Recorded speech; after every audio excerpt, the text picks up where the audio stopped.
When I was 18 years old, I submitted an essay to my English college class. It needed to be 2 pages, double spaced.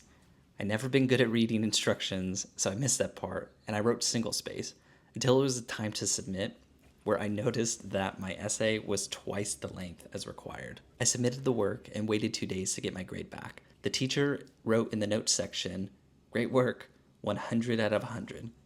This was the moment that I realized that college was not for me. I finished the 3 classes that I was enrolled in and dropped out the semester after. Classic, right? Kid drops out of college and founds a tech company worth billions of dollars, or is a coding genius and lands a job making 6 figures. That didn't happen. I was working at GameStop making $10 an hour. It would take me many years to learn the value of hard work and leverage my skills to get ahead. And today I'm going to share exactly how I went from being a janitor to earning over $130,000 a year, and what I learned at each job to improve my base comp. I was 16 years old when I got my first job. I worked at a tire shop. My dad was a truck driver, so he was a frequent customer. He talked to the manager into giving me a chance. Since I was under 18, I couldn't touch a customer's vehicle. My entire role was cleaning. I cleaned the shop, swept it, and put tools away. I cleaned the lobby and picked up popcorn that was dropped by customers every time they got a free bag, and the bathrooms. If you have ever worked at a mechanic shop, you know that men in this profession are not the cleanliest. Here, I learned the lesson not to take shortcuts or to lie to your boss about what was completed. We had a trailer in the back that we would throw old tires into to get recycled. It was about 50 feet long and 13 feet high, so your typical semi-truck size, and we had enough to fill it to send it back. My boss told me that once I finished loading, I could leave. I requested to leave a little bit earlier that day because I wanted to make sure that I had enough time to make it to my hockey practice. Loading tires one by one is exhausting, and I was all alone. I did not want to do this for hours, so when I got to the halfway point, I just stacked the tires to the top so you couldn't see behind it. There was about half of the trailer left empty, just so I could finish a little bit earlier. When my boss came to check, he asked me, "Is it all the way full in the back?" Without hesitation, I replied yes. Seconds later, he climbed up the trailer and began pulling the top layer. It collapsed and reveals that the trailer was only half full. I never felt this much shame. I lied, and I got found out seconds later. My boss didn't yell at me. He just walked away and said, "Unload this trailer and load it to the top.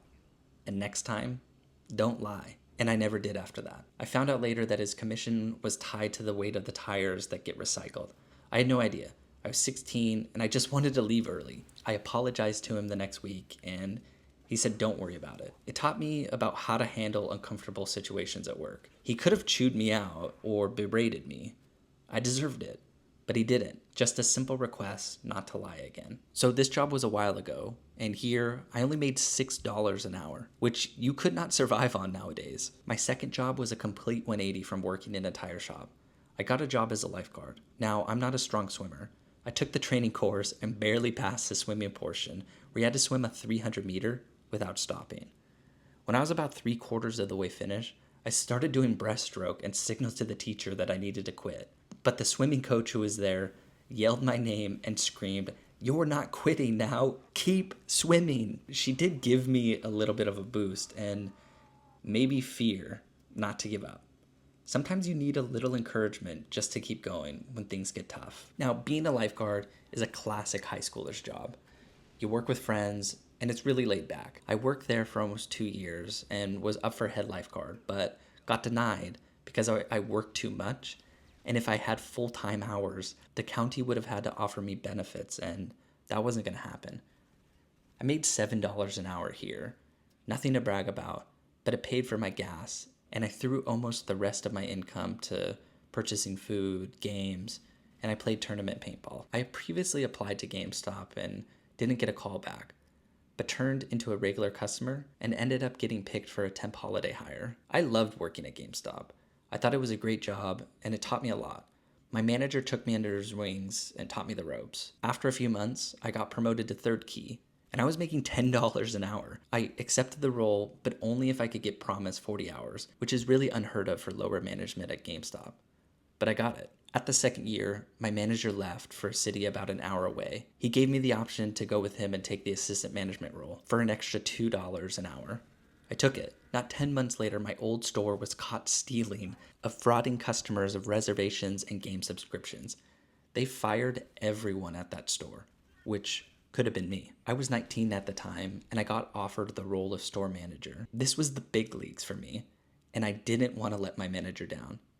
I had 7 employees below me. I started getting paid salary, and my starting salary as a store manager was $32,000 a year. It was my first time managing somebody older than myself, which you have to get comfortable with as you progress. If you speak with confidence and show your expertise of why you're in that role, they'll respect you as long as the respect is given to them first. After 2 years of being a store manager, I got the opportunity to move to California, and I went. I found a store that allowed me to transfer, but I needed to take a demotion and move back to the assistant management role with a pay cut and move back to earning hourly. This is where I was in a slump. I got comfortable. By the end, I was making $13 an hour, and I was able to cover my portion of rent. I had my games, and I just worked. No retirement or health insurance. I was in this slump for a little over 2 years, with no career movement or even goals. I was just drifting by until one day I needed out. I started applying for jobs, and I found a random listing on Craigslist for an entry-level customer service rep for a small company. I attached my cover letter that was tailored to the role specifically, but I forgot to attach my resume. The manager responded saying that he liked my cover letter, but I forgot to attach my resume. He also wrote, "A lot of people spam resumes to every job posting," which I did. And at the end, he wrote, "Prove me wrong." I got the job. It wasn't glamorous, but it got me out of retail and into an office setting, which is where you want to go. There are much more higher opportunities for higher paying roles if you get into an office. I recommend trying to find a local or regional company. Mine was, and it got me direct access with upper management and even the owner. So I learned about running custom scripts and working with developers on bugs and feature requests. The industry was a boring mailing company. Nobody dreams about working with mail when they're younger, but it gave me the skills I needed. And being at a small company, it let me grow quicker than at a big corporate company. It also gave me a glimpse of remote work. They allowed me to work remotely in 2017, a few years before a lot of companies became more open to the thought. When you are in your growth phase, you have to do everything you can to work hard and, more importantly, be seen. You want to interact with management. There is a lot of advice online about quiet quitting, doing the bare minimum, but I think you should look at a job as an agreement. You want to be sure you are giving what the company wants, meeting their expectations, but also to be sure that they're giving what you need and you making a good amount of money with benefits or learning new skills that you can take elsewhere. If you question this for a long time, it's time to get a new job.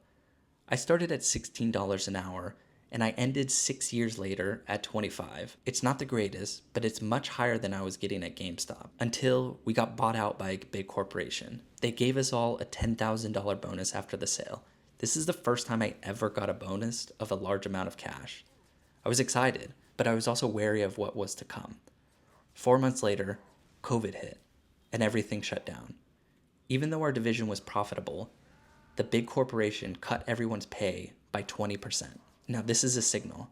This is when I put in the bare amount not to get fired and spent most of my days applying for other jobs. I was making about $48,000 a year at this time. It's typically recommended that when you change jobs, you do it with a pay bump. At the minimum, it's usually around 10 to 20%. But I needed out. It took me about 5 months to find a new job, and this was an entry-level sales role, a cold caller, to be on the phone for 8 hours a day, dialing prospects, and it came with a pay cut. I started at $40,000 a year. Now let me tell you why. Sometimes you have to take risks for future growth. I was topped out at my current job, but here I was at the bottom and the only salesperson, and I worked directly with the owner. I saw the potential, but sometimes potential doesn't pan out. I hate cold calling. For 3 months, my soul left my body. Dialing the phone and being told no over and over is draining. I felt stuck. I thought of looking for another job and jump ship again, but our recruitment team was not doing well, and I heard from the owner and the CEO how far behind we were, and I asked if I could help out and follow up with candidates. This reignited my drive. This also fit me much better since I was speaking to people who wanted to work with us. It was not salesy at all. A few months into the new position, I noticed what was holding us back and why we were doing so poorly with recruitment. I wrote up an email with everything that I thought we could improve with our processes, and it worked. We went from onboarding 3 people a month to over 10. A few weeks later, I was offered the management role of the talent department, which came with a significant pay bump. My salary was now at $70,000 a year. This was the most I've ever made, and I couldn't believe I was earning this much.